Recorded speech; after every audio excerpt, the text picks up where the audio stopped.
जय हिंद। कैसे हैं आप लोग। तो दोस्तों, आज हम लोग इतिहास सेक्शन से संबंधित जो है वीडियो देखेंगे। और वैसे मैं चाह रहा था कि एक ही वीडियो में बौद्ध धर्म को जो है पूरा कर दूं, लेकिन लास्ट में मुझे लगा कि शायद मैं जो है इंसाफ नहीं कर पाऊंगा, इसलिए जो है नेक्स्ट वीडियो में इसको हम लोग और शेष भाग को पूरा करेंगे। और एक बार फिर से मैं बता दूं कि दोस्तों, यह जो मेरा संकलन है, आप लोग कोई भी पुस्तक पढ़ रहे होंगे, लेकिन जिस सिस्टमेटिक ढंग से और जिस तरह से मैंने जो है अपनी मेहनत करके ये जो कॉन्टेंट इकट्ठा कर रहा हूँ, यह अपने आप में अद्वितीय है। और जो है अगर नहीं विश्वास है तो आप लोग देखकर पहले इस पर जो है जरा विचार करेंगे। तो दोस्तों, यहाँ जो है आज का शीर्षक हम लोग का है ईस्वी पूर्व 6ठी शताब्दी के धार्मिक आंदोलन। यानी 6ठी शताब्दी ईस्वी पूर्व में मध्य गंगा की घाटी में अनेक धार्मिक संप्रदायों का उदय होता है, जिनमें लगभग 62 संप्रदायों के बारे में हमें जानकारी मिलती है। दोस्तों, उन 62 संप्रदायों में जैन और बौद्ध संप्रदाय प्रमुख थे। और भी संप्रदाय थे, वैष्णव संप्रदाय थे, शैव संप्रदाय थे, जिसके बारे में आगे हम लोग जो है अध्ययन करेंगे। इन धार्मिक संप्रदायों ने उपनिषद द्वारा तैयार की गई, जैसा कि पहले दोस्तों इसके वीडियो में हम लोग जो है हड़प्पा सभ्यता पढ़े हैं, हम लोग वैदिक सभ्यता पढ़े हैं। तो जो वेदांत पुस्तकें हैं, उपनिषद को वेदांत भी कहा जाता है। तो उपनिषद द्वारा तैयार वैधानिक पृष्ठभूमि के आधार पर पुरातन वैदिक ब्राह्मण धर्म के अनेक दोषों पर प्रहार जो है किया गया। इस जो है 6ठी शताब्दी ईस्वी पूर्व के जो है धार्मिक आंदोलन में धार्मिक संप्रदायों ने उपनिषद द्वारा तैयार जो है वैधानिक पृष्ठभूमि के आधार पर पुरातन ब्राह्मण धर्म के अनेक जो है दोषों पर प्रहार किया। इसलिए इनको सुधार वाले आंदोलन भी कहा जाता है। तो दोस्तों, आइए हम लोग जो है इस बातों को समझते हुए सबसे पहले बौद्ध धर्म को जो है हम लोग देखेंगे। हालांकि बौद्ध धर्म से कहीं जो है गहरी जो है जड़ें हैं जैन धर्म की, अर्थात जो है जैन धर्म जो है सबसे पुराना धर्म है। जैन धर्म जो है बौद्ध धर्म की अपेक्षा जो है पुराना धर्म है, लेकिन पहले हम लोग बौद्ध धर्म के बारे में जो है देखेंगे। तो दोस्तों, बौद्ध धर्म जो है जिसके संस्थापक, चाहे कोई धर्म हो या कोई संस्था हो, उसके जो है कोई ना कोई संस्थापक होते हैं। संस्थापक यानी उस धर्म की जो है शुरुआत करने वाला, उस संस्था को शुरुआत करने वाला, चाहे वो आर्य समाज हो या ब्रह्म समाज हो या और जो है कोई अन्य संस्था हो। तो ठीक उसी प्रकार जो है दोस्तों, यहाँ बौद्ध धर्म के जो है संस्थापक महात्मा बुद्ध थे। लेकिन ये जो है संस्थापक जिस समय बौद्ध धर्म की स्थापना करते हैं, उसी समय जो है महात्मा बुद्ध नहीं हो गए थे। उनके बचपन का नाम जो है सिद्धार्थ था। उनके बचपन का नाम दोस्तों सिद्धार्थ था।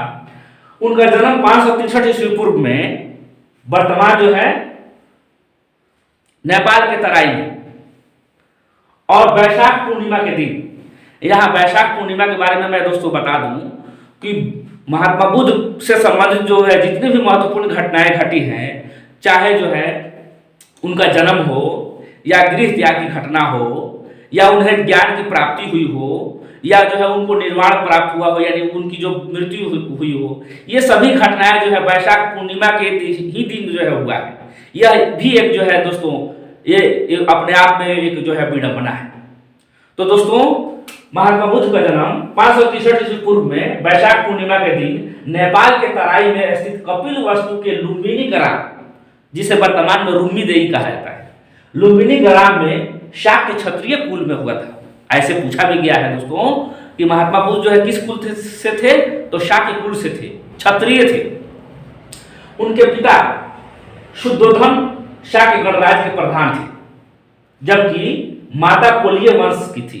उनकी माता का नाम जो है दोस्तों महामाया अर्थात माया देवी था। लेकिन संजोग यह है कि उनके जन्म के 7वें दिन उनकी माता की मृत्यु हो जाती है और उनका लालन पालन जो है दोस्तों उनकी वी माता यानी उनकी मौसी जो है यानी उनकी सौतेली माँ प्रजापति गौतमी करती है।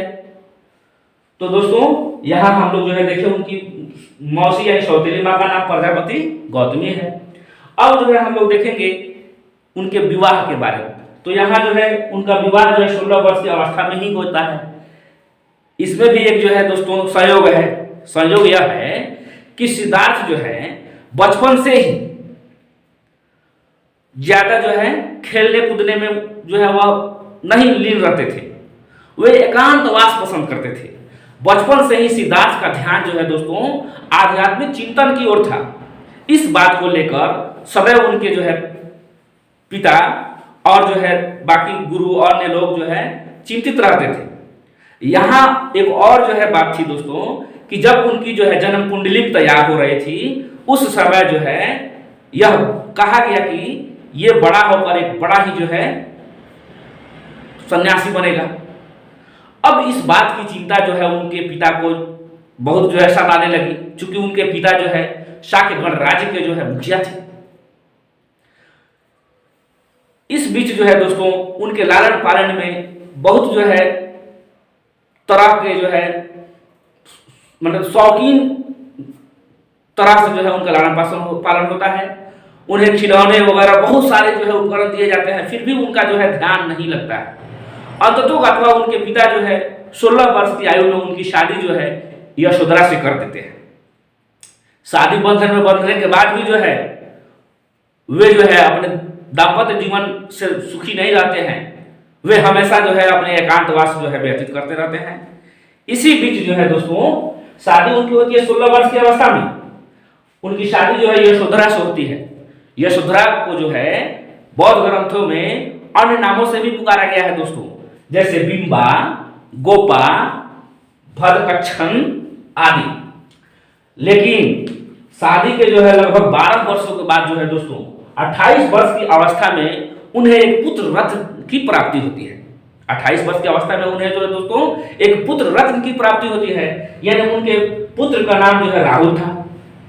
पुत्र के जन्म के बाद ही जो है वे और जो है दुनिया की सच्चाई के खोज में पड़ जाते हैं। उन्हें एक जो है अजीब सा जो है एहसास होता है। रात को जो है इसी बीच दोस्तों बुद्ध ने अपने जीवन में 4 दृश्यों को जो है बहुत अधिक जो है झकझोरा। वे 4 दृश्य कौन थे? एक जो है वृद्ध व्यक्ति, एक बीमार व्यक्ति, और जो है एक मृत व्यक्ति, और जो है सन्यासी, प्रसन्नचित्त मुद्रा में सन्यासी। इसको हम लोग यूं समझते हैं दोस्तों, अगर कोई आदमी वृद्ध हो जाता है तो वह बीमार पड़ने लगता है। बीमार पड़ता है, एक दिन जो है वह देहांत कर जाता है। यह 3 घटना जो है आप लोग चाहें तो मेरे जो है इस थीम से समझ सकते हैं। उन्होंने 4 जो दृश्य देखा था, पहला दृश्य में जो है उन्होंने एक वृद्ध व्यक्ति को देखा था, दूसरा जो है वे एक बीमार व्यक्ति को देखे, तीसरा वे जो है एक मृत व्यक्ति को देखे, और चौथा जो है देखे कि एक सन्यासी जो है बिल्कुल जो है प्रसन्नचित्त मुद्रा में बैठकर जो है ध्यान साधना कर रहा है। इन चारों घटनाओं का उनके जीवन पर जो है बहुत अधिक जो है प्रभाव पड़ा और उनको जो है बिल्कुल अंदर से झकझोर दिया।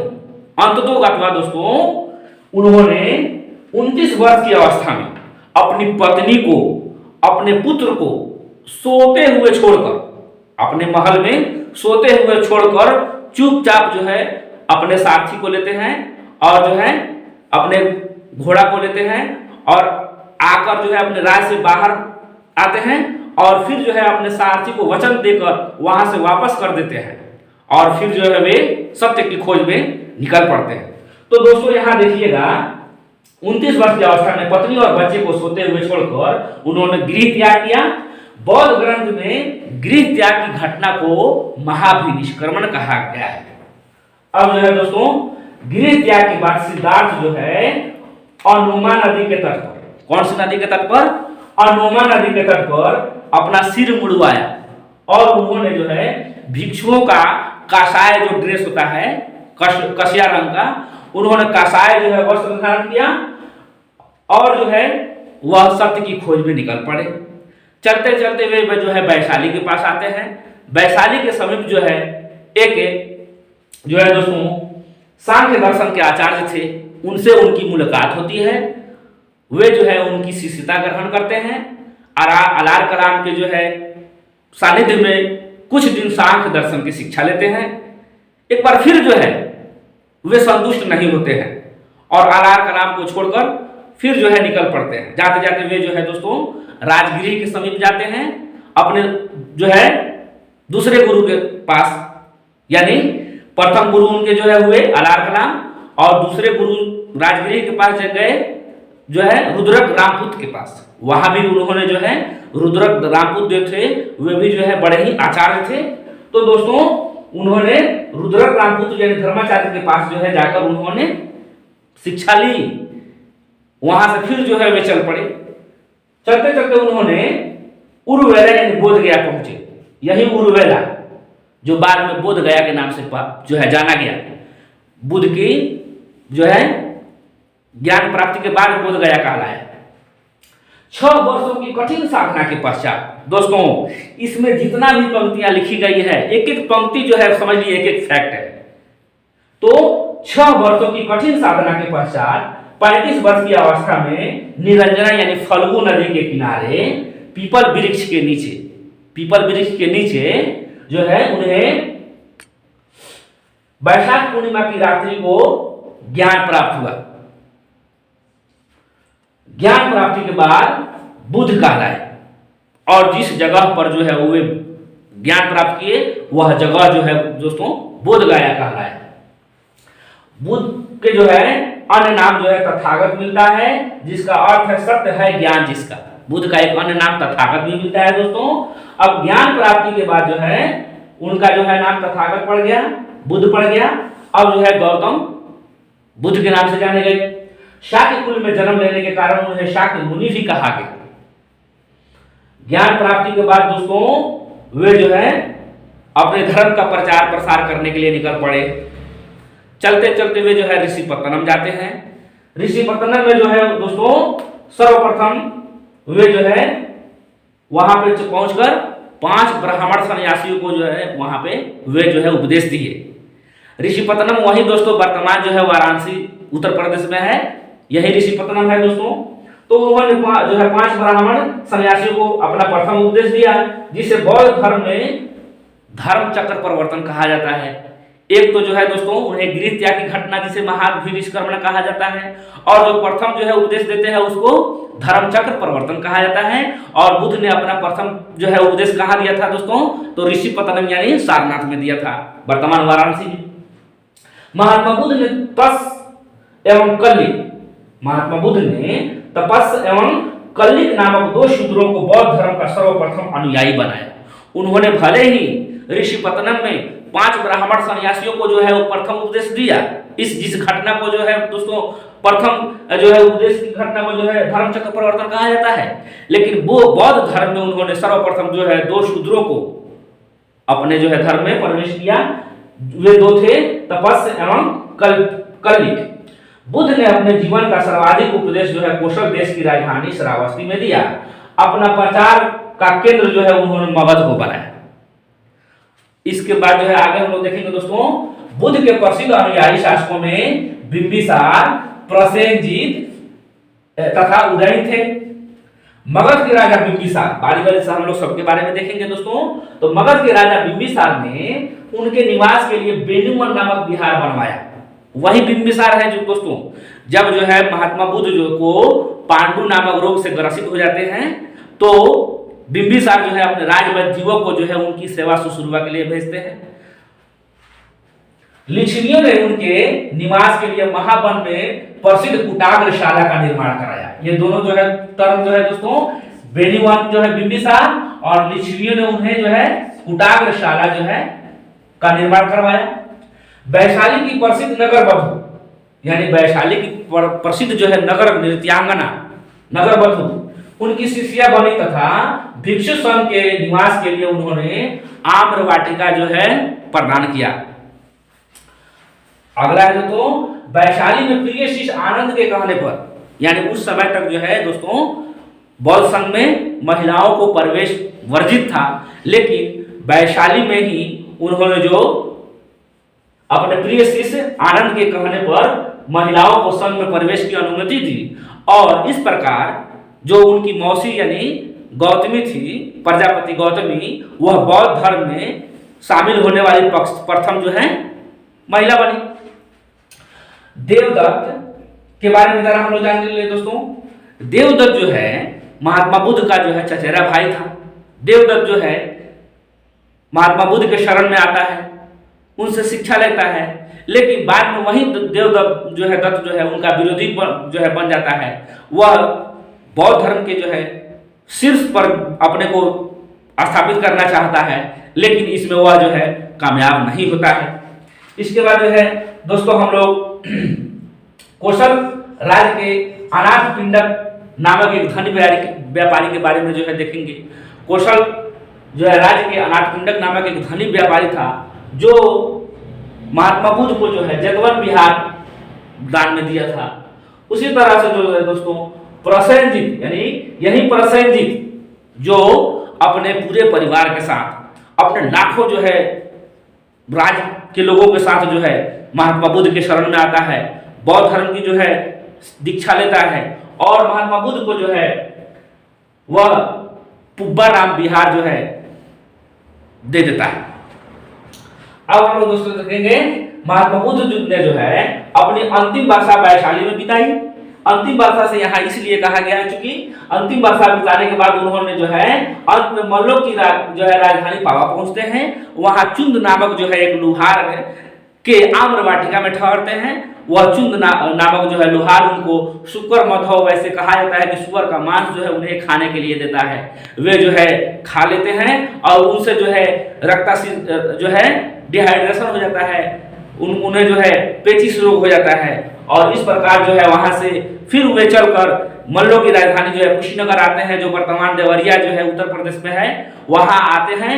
और वहां आने के बाद जो है उन्होंने जो है दोस्तों अंतिम जो है अपना उपदेश सुभद्र यानी अपने जो है चेला सुभद्र को दिया, और इस प्रकार जो है कुशीनारा में ही जो मल्लगढ़ राज्य की राजधानी थी वहां पर 483 ईस्वी पूर्व में 80 वर्ष की अवस्था में जो है महात्मा बुद्ध को जो है मृत्यु हो गई। इस जो है घटना को महापरिनिर्वाण कहा जाता है, जिसे बौद्ध ग्रंथों में कहा जाता है महापरिनिर्वाण, यानी महात्मा बुद्ध के गृह त्याग की घटना को महाभिनिष्क्रमण कहा जाता है। प्रथम उपदेश को जो है धर्म चक्र प्रवर्तन कहा जाता है, और महात्मा बुद्ध के जो है मृत्यु को बौद्ध ग्रंथों में महापरिनिर्वाण के नाम से जाना जाता है। तो दोस्तों यहाँ अभी हम लोग जो है महात्मा बुद्ध के जीवन से लेकर और उनके मरने तक के कुछ जो है घटनाओं को हम लोग जो है समझे, लेकिन अब हम लोग देखेंगे कि उन्होंने जो है जो शिक्षा दी वह किस प्रकार शिक्षा दी, किस तरह उन्होंने जो है आगे बीच बीच में अपने धर्म का जो है प्रचार प्रसार किया, उसके बारे में बारी बारी से हम लोग जो है देखेंगे। तो यहाँ दोस्तों बुद्ध के प्रथम उपदेश को धर्म चक्र प्रवर्तन की संज्ञा दी जाती है।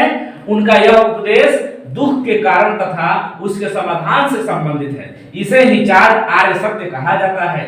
ये हैं दुख समुदाय, दुख निरोध गामिनी प्रतिपदा, दुख समुदाय, दुख निरोध गामिनी प्रतिपदा। यही दुख निरोध गामिनी प्रतिपदा यानी दुख निवारक मार्ग अर्थात अष्टांगिक मार्ग जो है उन्होंने बताया। वे अष्टांगिक मार्ग कौन है दोस्तों?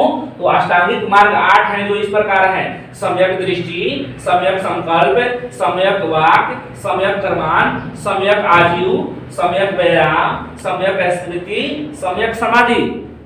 जिस तरह से दोस्तों गांधी जी का 3 कथन है, बुरा ना सुनो, बुरा ना देखो, बुरा ना कहो, उसी तरह से जो है महात्मा बुद्ध ने भी अष्टांगिक मार्ग जो है अपने जो है जीवन को सरल बनाने के लिए उन्होंने जो है अष्टांगिक मार्ग का जो प्रतिपादन किया, उसमें है कि अच्छा देखो, अच्छा सब विचारो, अच्छा जो है बोलो, अच्छा कर्म करो, अच्छा तरह से जीवन व्यतीत करो, अच्छा से जो है अपनी दिनचर्या को अपनाओ, अच्छा सोचो, और जो है उसी तरह से जो है सम्यक समाधि के भी उन्होंने जो है चर्चा की। बुद्ध अपने मत को मध्यमा प्रतिपदा या मध्यम मार्ग कहते हैं। बौद्ध धर्म के अनुयायी दो वर्गों में बटे थे। जो भी अनुयायी थे दोस्तों वह भिक्षुक और उपासक के रूप में बटे थे, लेकिन यहाँ जो है उपासक जो है एक सामान्य व्यक्ति के लिए प्रयोग किया जाता था। भिक्षुक और उपासक यानी पुरुष भिक्षुक, महिला भिक्षुनी, उसी तरह से पुरुष उपासक और महिला उपासिकाएं, लेकिन जो उपासक होते थे वे सामान्य मनुष्य होते थे। बौद्ध धर्म के 3 ग्रंथ है दोस्तों, बुद्ध, धम्म एवं संघ। परंपरागत नियमों में आस्था रखने वालों का संप्रदाय आस्थाविक या थेरवादी, जिसका नेतृत्व जो है महाकात्यायन ने किया था। एक बार फिर से दोस्तों, परंपरागत यानी जो पुरानी जो है बुद्ध के उपदेश थे उसको जो है फॉलो करने वाले जो भी जो है उनके अनुयायी थे वे जो है आस्थाविक यानी थेरवादी कहलाए, और जिसके नेतृत्वकर्ता जो है महाकात्यायन थे। लेकिन अभी भी जैसे हम लोग समाज में 2 तरह के लोग होते हैं, एक जो है पुराने रूढ़िवादी विचार के लोग होते हैं, और एक जो है जो वर्तमान के हिसाब से जो है परिवेश के हिसाब से अपने को ढालने में विश्वास करते हैं, जिन्हें आधुनिक भी कहा जाता है। उसी तरह से वहां भी जो है दोस्तों बौद्ध धर्म में भी 2 तरह की जो है लोग हो गए थे। एक जो है पुरानी परंपराओं यानी रूढ़ियों में विश्वास करने वाले थे, जो कोई नई चेंजिंग नहीं चाहते थे, उन्हें आस्थाविक यानी थेरवादी कहा गया। और जो है जमाना के हिसाब से यानी वक्त के हिसाब से जो परिवर्तन जो है चाहते थे, यानी परिवर्तन को जो है स्वीकारने वाले थे, उन्हें जो है दोस्तों महासांघिक कहा गया। इस प्रकार जो है इसके नेतृत्वकर्ता महाकश्यप थे, और यह वही महाकश्यप है दोस्तों जिन्होंने जो है चतुर्थ बौद्ध संस्कृति में जो है अध्यक्षता करते हैं। चतुर्थ बौद्ध संस्कृति नहीं, प्रथम बौद्ध संस्कृति जो राजगीर में होती है वहां जो है इन्होंने बौद्ध धर्म की अध्यक्षता करते हैं। और खास करके जो है दोस्तों ये जो है बौद्ध धर्म जो है 2 प्रमुख संप्रदायों अर्थात हीनयान एवं महायान में चौथी बौद्ध संस्कृति जब होती है कुंडलवल कश्मीर में कनिष्क के शासनकाल में, वहां जो है बौद्ध धर्म जो है 2 भागों हीनयान और महायान यानी स्पष्ट जो है यहाँ विभाजन हो जाता है। इसके नेक्स्ट जो है इसके शेष भाग को दोस्तों हम लोग अगले वीडियो में देखेंगे। इन्हीं बातों के साथ जो है आज का क्लास खत्म करता हूँ। धन्यवाद।